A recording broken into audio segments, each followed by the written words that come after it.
I don't know if you noticed, but my name was in the credit. It's in that this is a film that Bruce and I invested in. Jennifer showed me a rough cut of it about a year ago, maybe longer. And the film really resonated for me on a number of levels. I came of age like she did in the 70s, and it was a very different time. And also had a similar experience with a teacher of mine, a biology teacher, when I was 15. And I was very flattered. I thought that the film really captured the complexity of sexual abuse and of grooming of young, vulnerable children.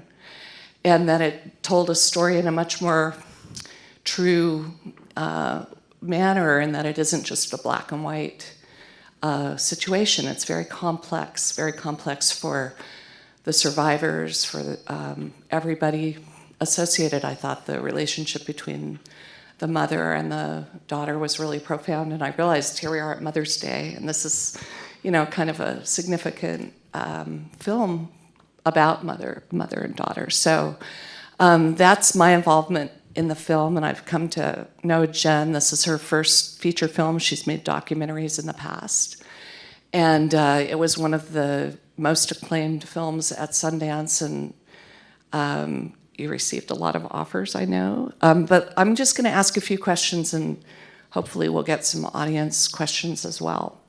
But what was it like for this film to come to be? I mean, obviously you sat on this story for a very long time, and talk to us a little bit about your own process.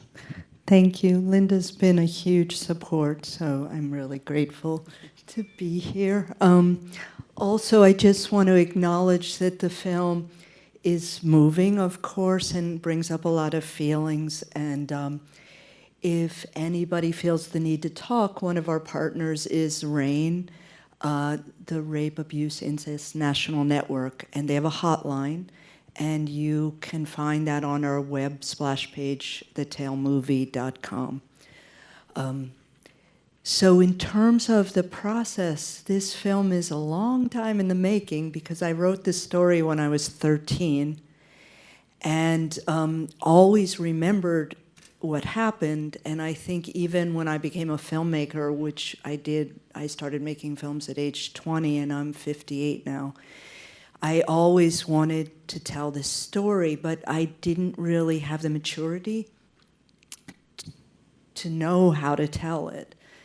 And it wasn't until my 40s I was making a series about women around the world.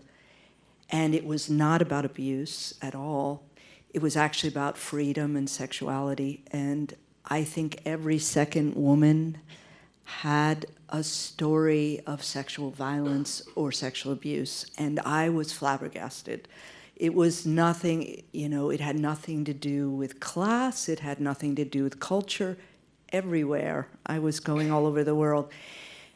And it seemed that everyone, especially child sexual abuse, had a paradigm. And that paradigm sounded just like my private little story that I'd called a relationship. So the first time I ever said the word sexual abuse, I think I was 45. And then I thought, okay, now I'm ready to work on this film. I always thought it would be a fiction film. And it was many years in the writing and then in the making, and here we are.